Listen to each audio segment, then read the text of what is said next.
Thank you for coming.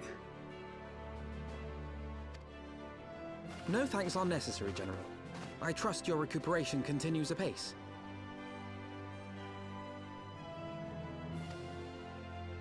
I cannot complain. Thanks to Yugiri and her ministrations, I've regained much of the strength I lost during my imprisonment.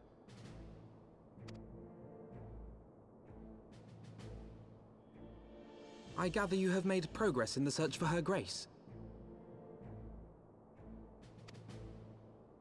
Aye, some good fortune at last. A few days past, Dulala informed us that a sizable shipment of alchemical supplies had been delivered to the palace.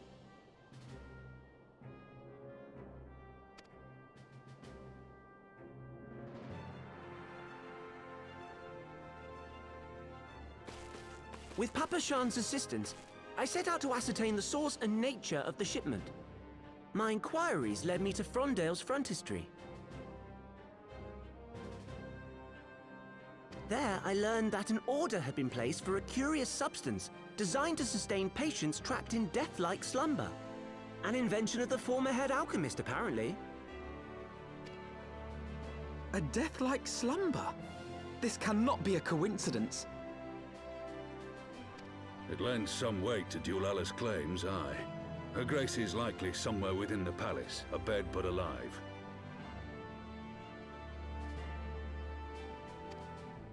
Before making any attempt to extricate the Sultana, however, it seemed prudent to learn what manner of substance was used to induce her torpor. To that end, I made inquiries as to the whereabouts of the one most like to have administered it. The lady in waiting, Meriel. We sent for you as soon as we learned of her location. All that remains is to apprehend the woman.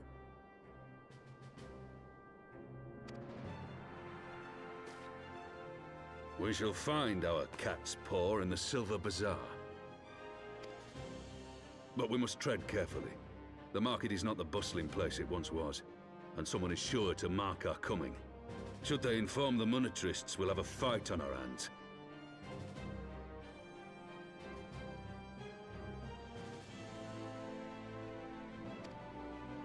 We must be prepared for the worst, and being short an arm, I thought it wise to take another in its stead.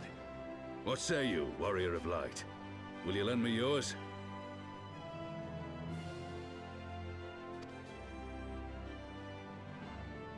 Then I pity the bastard that stands in our way.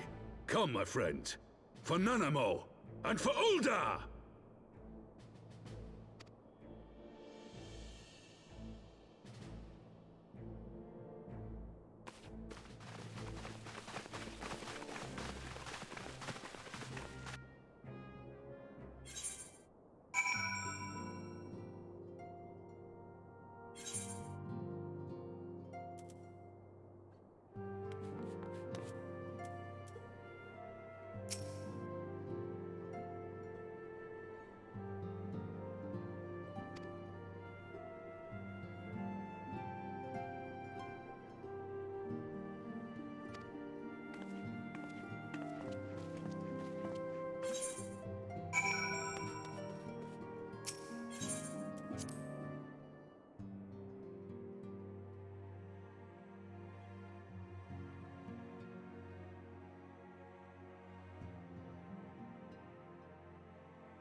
You are Meriel, the Sultana's former lady-in-waiting?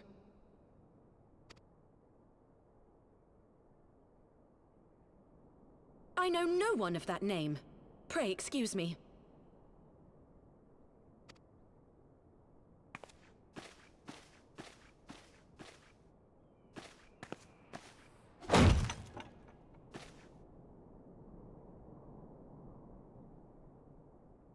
General Alden!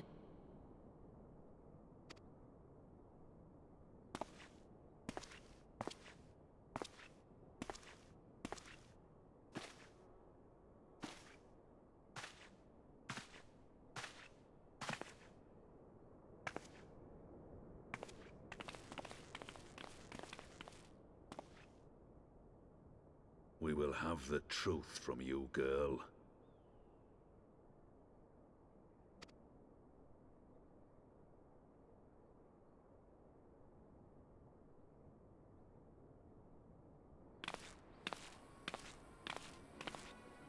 Mayhap it would be better coming from me.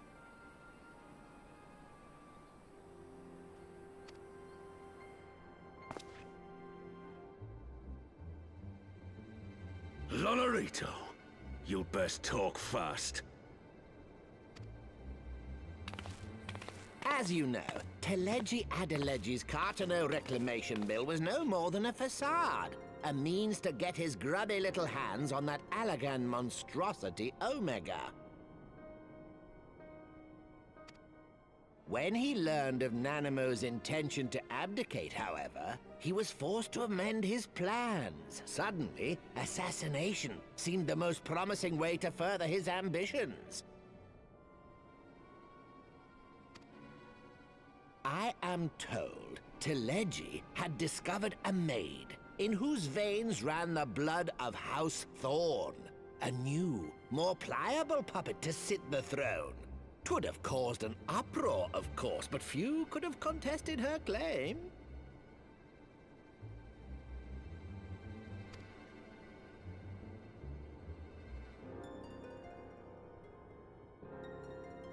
Twas plain that Teleji's wild machinations had outgrown our ability to control them.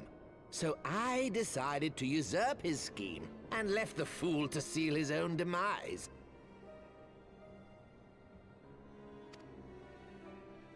And what of Nanamo?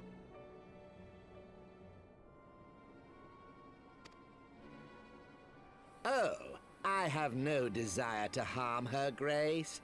'Twould profit me little to destabilize our government. Thus did I employ young Meriel here to administer a potent sleeping potion in place of a poison.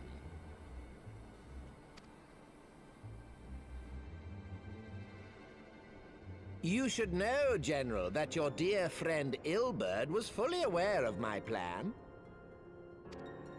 I had him lie about the assassination as a means to prime your rage against Teleji. We weren't entirely sure how you would react, but things went rather better than expected.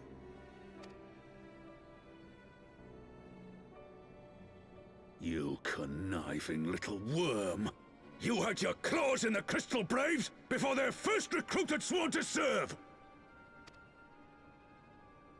But of course, when a new game begins, 'tis only prudent to have a piece on the board.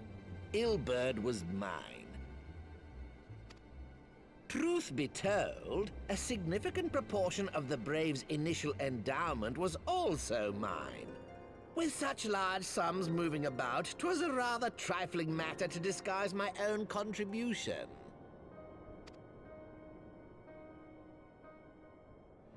Ah, Ilberd. I secured his services with a promise to support his cause once my authority had been solidified. I swear, the man thinks of naught but prizing Alamigo from the grasp of the Empire. Unlike you, General, the poor fellow seems quite unable to forsake the land of his forefathers. Mayhap that's why he called you a traitor to your people and a disgrace to your homeland, amongst other things. What was it he always compared you to? Oh, yes, an overgrown lapdog begging for scraps at the Sultana's table. Oh, how we laughed.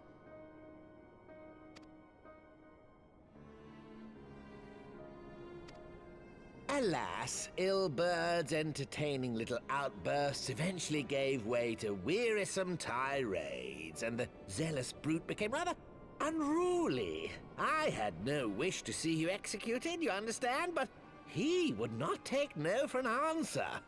Rest assured, his employment with me has long since ended.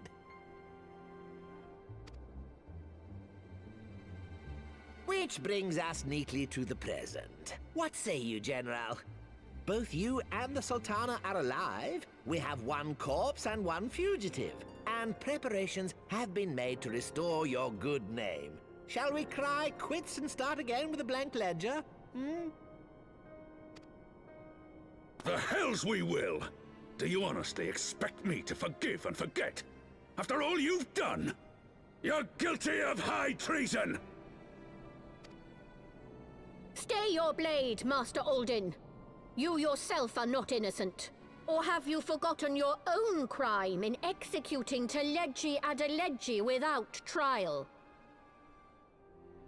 Though you acted out of loyalty to the Sultana, such deeds are in violation of both the word and spirit of the law.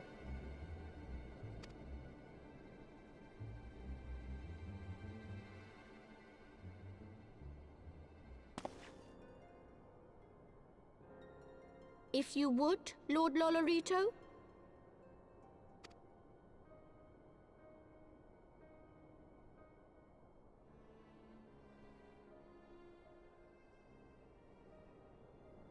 This potion will wake the Sultana from her slumber. Consider it a gesture of conciliation. You will find her grace resting comfortably within her private chambers. Should you doubt my word, I shall willingly accompany you to the palace as your hostage.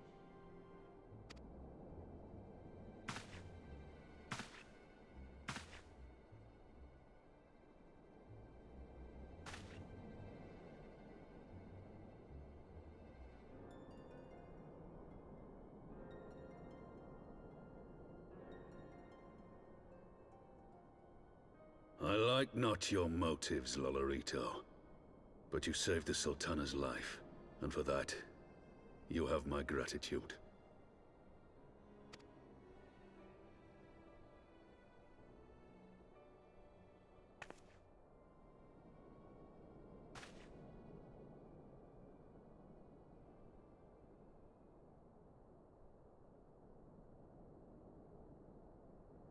Rauban Aldin, you are hereby reinstated as General of the Immortal Flames.